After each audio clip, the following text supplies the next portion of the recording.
আসসালামু আলাইকুম, সবাই কেমন আছেন? সো আমার এই রেসিপিটা হচ্ছে মিষ্টি আমের আচার। সো এটা যারা যারা ট্রাই করতে চাচ্ছেন পুরো ভিডিওটা দেখবেন এবং অবশ্যই সবাই লাইক এবং শেয়ার করবেন। এবং এটা হচ্ছে আমার সেকেন্ড কন্টেন্ট। সো বেশি বেশি করে সবাই শেয়ার করবেন গার্লস গ্রুপগুলোর ভিতরে। এখানে হচ্ছে 5 ফোড়ন মশলা, এগুলো হচ্ছে আমি সামান্য তেলে নিয়েছি। এবং এখানে আমি শুকনা মরিচ, কাঁচামরিচ, তারপরে আস্ত রসুন, তেজপাতা, দেন হচ্ছে এলাচ, এগুলো দিয়ে সরিষার তেল দিয়ে টেলে নিব।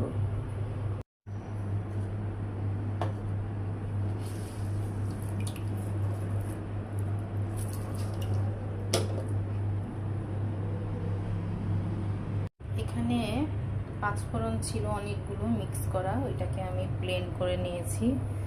এই যে পাউডার বানিয়ে নিয়েছি, এটা হালকা আমি সামান্য টেলে নিয়েছিলাম।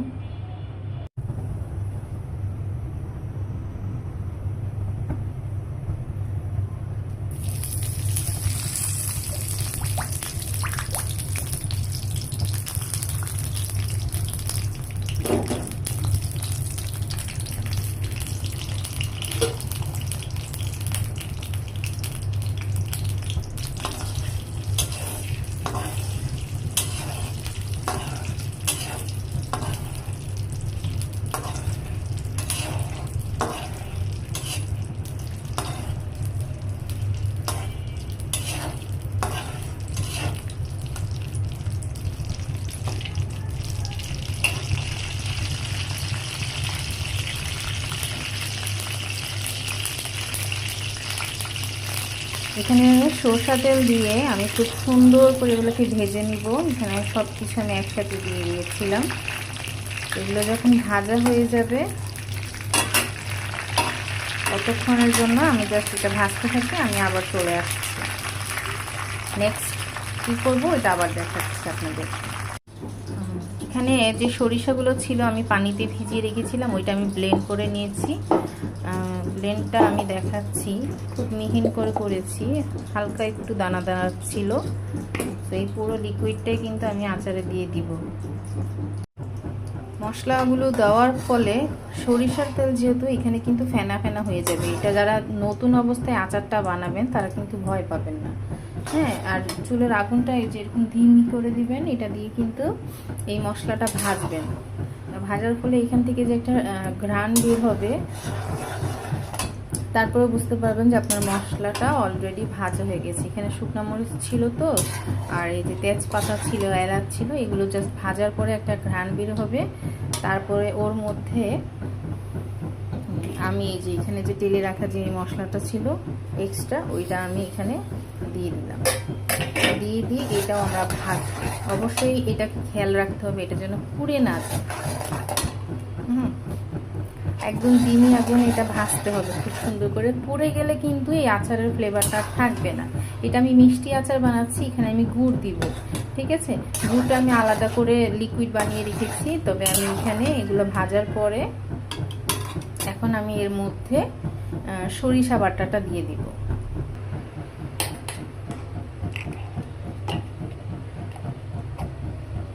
সরিষা বাটাটা দিয়ে দিচ্ছি। এখন আপনার আম অনুযায়ী আপনার সরিষা বাটা হবে।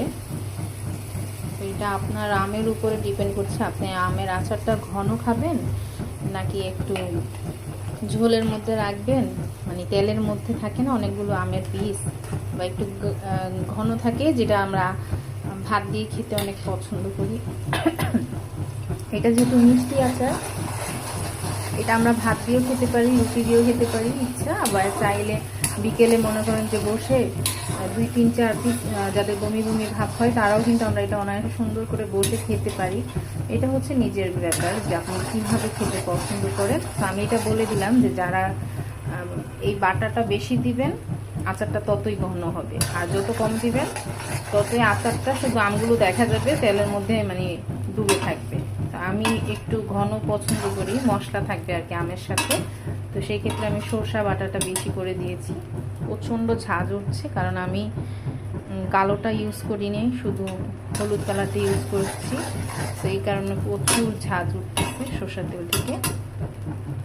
চোখ জ্বালাপোড়া করতেছে। আমি লবণ দিয়ে দিব এখানে, তবে আমার খেয়াল রাখতে হবে আমি কিন্তু আমগুলো লবণ দিয়ে ভিজিয়ে রেখেছিলাম যাতে আমের যে এক্সট্রা পানিটা ছিল সেটা যেন পড়ে যায়। তো আমের ভিতর কিন্তু অলরেডি লবণ আছে, সো ওই অনুযায়ী আমরা লবণটা এখন কম দিচ্ছি, জাস্ট শুধু মশলাটার জন্য লবণ দিচ্ছি। মশলাটা পুড়ে না যায় ওইভাবে কিন্তু এটাকে ভাজতে হবে। সো কষানো শেষ, আমি এখন এর মধ্যে আম দিয়ে দিব। এই ছিল আমার আমগুলো। এগুলো হচ্ছে যে আমি এভাবে কেটেছি একদম বড় সহকারে। এটা সুলকাটা কিন্তু খেতে অনেক মজা। এই আচারটা যখন হয়ে যাবে এই সুলকাটা দিয়ে কিন্তু আমরা এক প্লেট ভাত খেয়ে ফেলতে পারবো। তার মধ্যে তো আম আছে, আটি আছে, অনেক মজা লাগবে। এটা আমি লবণ দিয়ে ভিজিয়ে রেখেছিলাম, এখন জাস্ট শুধু আমি দিয়ে দিচ্ছি। আমগুলো যখন উঠাবো দেখবেন নিচে কিন্তু অনেকগুলো পানি জমে আছে আম থেকে। আমি এটাও খুব ভালো করে ধুয়েছি যেন এটাতে কষ না থাকে, তো সেক্ষেত্রে আমার এটা থেকে পানি কম উঠবে, কারণ আমি অনেক বার এটাকে ভালো করে ধুয়েছি। এখন এটার থেকে যে দেখেন এক্সট্রা কত পানি বের হয়েছে। আমি কিন্তু এটা একদম সুন্দর করে আমগুলো ধোয়ার পরে কিন্তু চালি দিয়ে চেলে নিয়েছিলাম যেন এক্সট্রা কোনো পানি না থাকে। বাট আমি যখন লবণ দিয়ে এটাকে 2 ঘন্টা মেখে রেখেছি, তবে আমি অবশ্যই এটা ফ্রিজে রেখেছিলাম যেন আমগুলো নষ্ট না হয়, কারণ এখন প্রচুর গরম। আম এইভাবে ভিজিয়ে যদি 1-2 ঘন্টা এইভাবে রেখে দিই আম কিন্তু নষ্ট হয়ে যাবে বা সাদা সাদা শ্যাওলা ধরে যাবে। তো এটা খেয়াল রাখতে হবে, এই জন্য আমি ফ্রিজে রেখেছিলাম। এই কারণে আমার আমগুলো এখনও তাজাই আছে, নষ্ট হয়নি। আপনি চাইলে আধা ঘন্টাও রাখতে পারেন। আমি যেহেতু আমগুলো ফ্রিজে রেখেছি কারণ আমি একটু বাইরে চলে গিয়েছিলাম, তো আম যাতে নষ্ট না হয় এই জন্য আমি ফ্রিজে রেখেছিলাম। তো এই তো দেখেন কত এক্সট্রা পানি বের হয়েছে আমের থেকে। তো আমি সব এক এক করে এখানে আমগুলো দিয়ে দিলাম। এখানে পাতিলের উপর উঠে গেছে, বাট যখন এটা রান্না হয়ে যাবে এটা কিন্তু আস্তে আস্তে করে সিদ্ধ হওয়ার ফলে আমগুলো নিচে নেমে যাবে। এই হলো পুরো আমটা, আর এখানে এক্সট্রা অনেকগুলো পানি জমেছিল। এখন আমরা খুব সুন্দর করে এগুলোকে নেড়ে চেড়ে মিক্স করে নেব, ঠিক আছে। আমি এখানে আরও তেল দিব, কারণ আমার এখানে তেলটা কিন্তু অনেক কম হয়েছে, দেখতেই পাচ্ছেন। আমি আরও তেল দিব এটাতে। আমি খুব সুন্দর করে এগুলোকে মিক্স করে দিব, সরষে বাটাটাও খুব সুন্দর করে মিক্স করে দিব।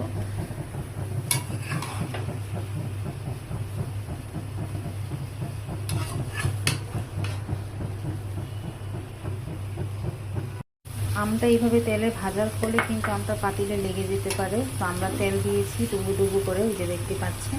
এবং আমের ভিতর থেকে একটা এক্সট্রা পানি বের হবে, হ্যাঁ।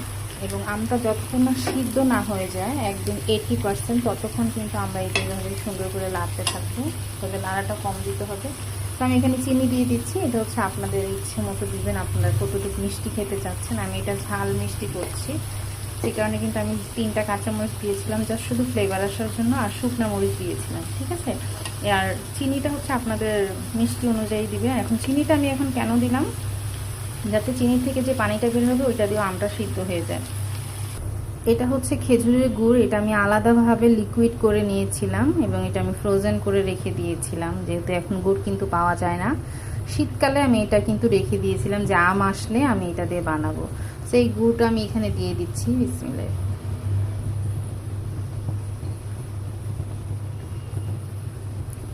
গুড়টা দেওয়ার ফলে কিন্তু এটা থেকে মিষ্টি যে আচারটা হবে, গুড় ছাড়া কিন্তু এই আচারটা একদমই মজা লাগে না। এই আচারটার মেনই হচ্ছে খেজুরের গুড়, তবে গুড়টা কিন্তু অবশ্যই খেজুরের গুড় হতে হবে।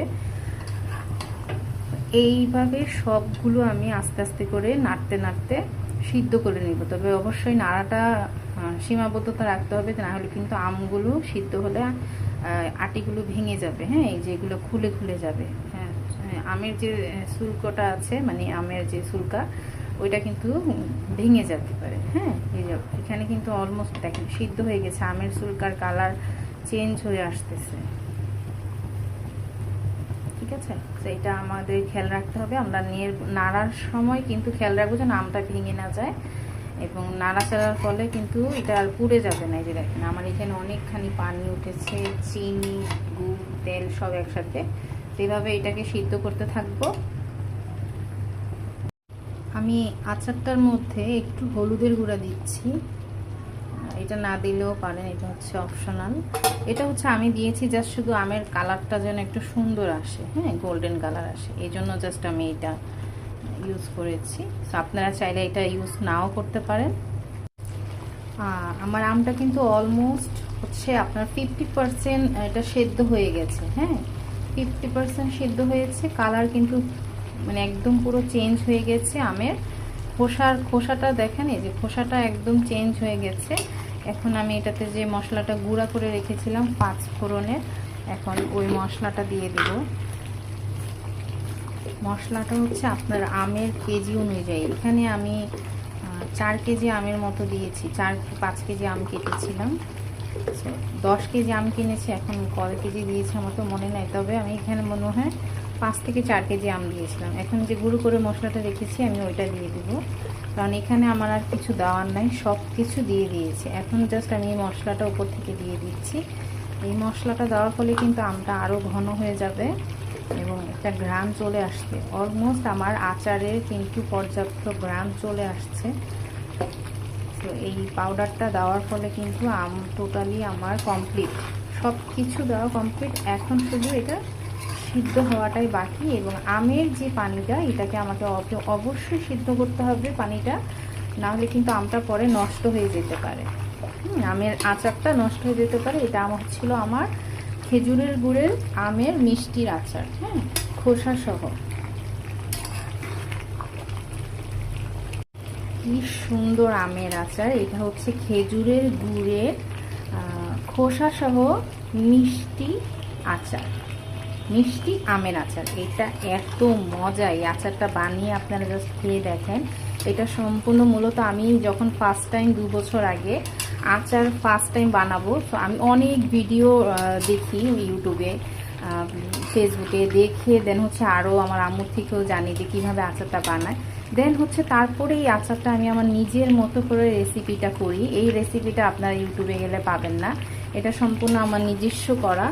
এবং বিলিভ মি, আচারটা যখন আমি ফার্স্ট টাইম করি এত মজা হয়েছিল আচারটা। তো এই রেসিপিটা আমি জাস্ট শুধু আবার ভিডিওটা কেন বানালাম, এটা বানিয়েছি শুধুমাত্র আমার শাশুড়ি আম্মার এই আচারটা অনেক পছন্দ। সো আমি যতবারই যাই আমাকে এই রেসিপিটা সে জিজ্ঞাসা করে, সো আমি বলছি এটা আপনাকে ভিডিও বানিয়ে পাঠিয়ে দিব, আপনি ভিডিও দেখে বানিয়ে নেবেন। তো এখন আমার এই আচারটা জাস্ট দেখেন, এত মজা এই আচারটা। এটা কালার দেখছেন, ঠিক যেমন দেখতে কালার তেমনি কিন্তু এটা খেতে খুবই স্বাদ। এটা আপনারা জাস্ট এমনি খেয়ে ফেলবেন, হ্যাঁ। এটা যখন আমি নামাবো আপনি এটা খেতে নিলে 2-3-4টা কিন্তু খেয়ে ফেলতে পারবেন। রসুনের কোয়াটা দেখেছেন, এত সুন্দর করে এটা আমি ভেজেছি, এটা যে খেতে কি মজা ভাত দিয়ে। এটা হচ্ছে ভিনেগারের একটা বোতল, এটা আমরা দিব আচারে। আমার কিন্তু আচার দেখেন অলমোস্ট 80% হচ্ছে আপনার আম সিদ্ধ হয়ে গেছে। অবশ্যই আমটা সিদ্ধ করতে হবে যেন আমের ভিতরে কাঁচা অংশ না থাকে, তাহলে কিন্তু আমটা পরে শ্যাওলা ধরে যেতে পারে, হ্যাঁ। আপনি যতই তেল দেন আমটা শ্যাওলা ধরে যাবে এই আচারটা। তো এর মধ্যে আমি ভিনেগার দিচ্ছি, যেহেতু আমটা আমি অনেক বছরও খেতে পারি, তো এই কারণে আমি ভিনেগারটা দিব যাতে আমটা নষ্ট না হয়ে যায় আচারটা। এখন ভিনেগার কতটুকু দেবে এটা হচ্ছে আপনার ইচ্ছা, আমার অনুযায়ী 4 কেজি 5 কেজি হলে দিবেন। তো আমি ভিনেগারটা আমি দিয়েছি, দেখেন এতখানি দিয়েছি, এতটুকু ছিল আমি এতটুকু দিয়েছি। এটা জাস্ট আমটাকে অনেক দিন, মানে আমের আচারটাকে অনেক দিন ধরে রাখবে এবং নষ্ট হবে না, শ্যাওলা পড়বে না। ভিনেগারটা দিলে আলাদা একটা টেস্ট আসে আমেতে। আমার আমগুলো দেখেন সেদ্ধ হয়ে গেছে, একদম মাখো মাখো হয়ে গেছে। এই যে দেখেন আমটা জাস্ট দেখেন পুরো সেদ্ধ হয়ে গেছে, ঠিক আছে, একদম সেদ্ধ হয়ে গেছে, যে একদম ভর্তা হয়ে গেছে, কিন্তু এখনও খোসাটা শক্ত আছে। সেই কারণে আমি জাস্ট হালকাভাবে নাড়ছি যেন পাতিলে লেগে না যায়। আর একটু মাখো মাখোর জন্য কিন্তু 2-1টা আম ভাঙতেই হবে, যাতে আমটার আচারটা একদম মাখো মাখো হয়। এই যে দেখেন পুরো আমটা সেদ্ধ হয়ে গেছে। এই আচারটা প্রচুর তেল রেখেছি আমি, হ্যাঁ। এখানে কিন্তু যে খেজুরের গুঁড়টা দিয়েছিলাম এটা কিন্তু আমের ভিতরে ঢুকে গেছে, এবং সম্পূর্ণ আমার আচারটা কিন্তু এখন রেডি। ভিনেগারটা দেওয়ার ফলে আমি জাস্ট 5 মিনিট রেখে দিব, জাস্ট ভিনেগারটা যেন এটার সাথে একদম অ্যাডজাস্ট হয়ে যায়। তো এই তো আজকে ছিল আমার এই মিষ্টি খেজুরের গুড়ের আমের আচার। তো এটা যারা যারা ট্রাই করতে চাচ্ছেন করে নেন, এটা খুবই মজা হবে। সো খুবই মজা, এটা খুবই মজা, জাস্ট একবার বানিয়ে দেখুন। আর বেশি বেশি করে আমার ভিডিওটা লাইক করুন, শেয়ার করুন, যেন আমি আরও আপনাদেরকে ভিডিও বানিয়ে দিতে পারি। যেহেতু আমি এখন নতুন কন্টেন্টগুলো তৈরি করছি, আমাকে সবাই হেল্প করবেন, বেশি বেশি শেয়ার করবেন গ্রুপে, এবং কি কি রেসিপি দেখতে চাচ্ছেন আমাকে জানাবেন, এবং আমার এই আচারটা কেমন হলো এটাও আমাকে জানাবেন। তো আজকের মতো এখানেই, টাটা, বাই বাই।